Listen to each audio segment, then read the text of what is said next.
Team Ninja has delivered two excellent Souls-like action RPGs with the Nioh games, and though 2024 will see the developer switching to a different style of game with the open-world action RPG Rise of the Ronin, it's not quite done with Souls-like just yet.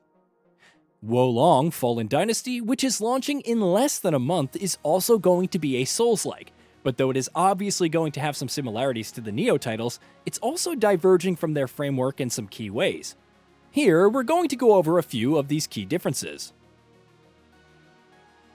Setting. Let's get the obvious difference out of the way first. While the Nioh games were set in Japan, Wolong Fallen Dynasty is set in China. Like Nioh, it will make heavy use of dark fantasy elements. But on the historical timeline, it's going much further back, with the game taking place in the Three Kingdoms era of China. The setting, of course, is going to impact other aspects of the experience as well. For instance, the combat is built around Chinese martial arts, which means it's going to place a much greater emphasis on speed. More on that in a bit. Jump button. As you may have guessed, the gameplay front is where Wolong Fallen Dynasty is going to differ from Nioh the most, and it'll do that in a number of different ways. Even basic movement and traversal are going to have their own unique flow, thanks to the fact that, unlike Nioh, Wolong will have a dedicated jump button, from combat to level design, that's going to impact gameplay in a variety of ways. Speaking of which, more verticality. According to Team Ninja, Wolong Fallen Dynasty is going to sport level design that will feel quite different from Nioh, in some crucial ways, one among them being a greater focus on verticality. With players now being able to jump, the developer says environments will now be more layered and allow players to explore in a more vertical sense as well. And speaking of exploration, greater focus on exploration.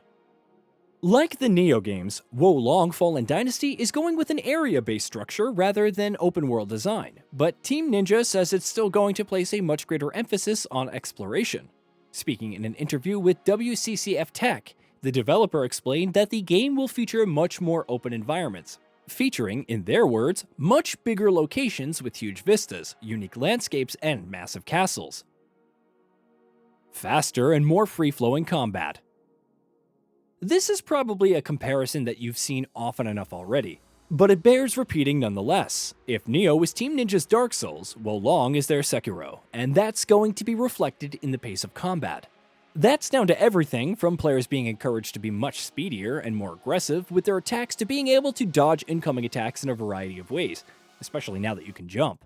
While countering and deflecting attacks will also be a core part of the experience, speaking to Play Magazine not too long ago, the developers described Wolong's combat as more free-flowing and elegant than what Nioh fans might be used to.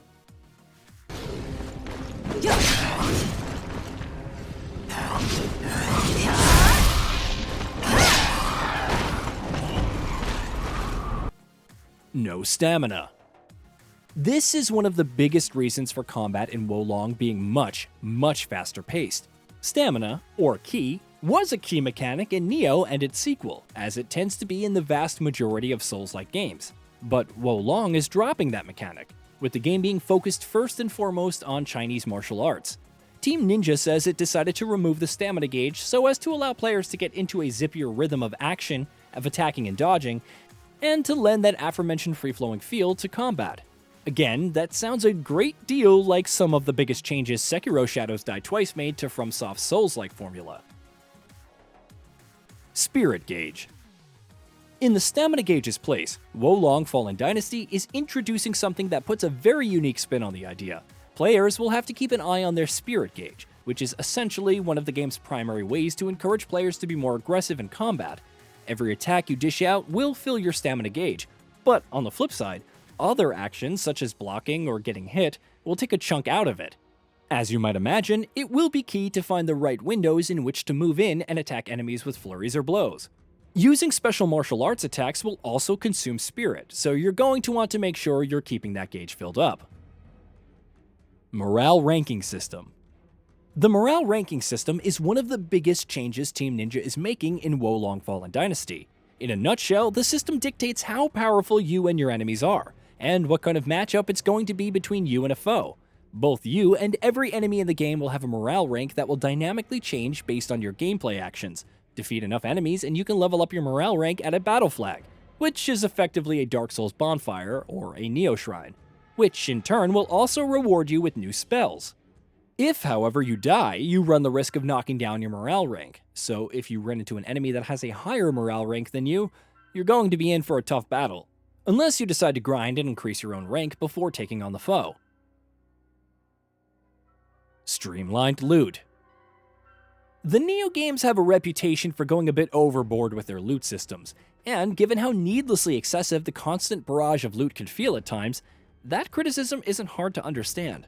Players will still have a variety of options and the game will still place an emphasis on build diversity, but Team Ninja says it's tweaking its system to make it feel a little bit less cluttered and a little bit more accessible. Also coming to Xbox. Nioh and Nioh 2 are both still PlayStation console exclusives, and next year's Rise of the Ronin is going to be one as well. But sandwiched between them, Wo Long Fallen Dynasty is going to be a rare occurrence of a fully multi-platform Team Ninja game.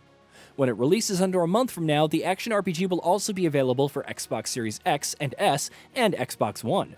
In fact, not only will it launch for Xbox consoles, it will also be available via Game Pass day one.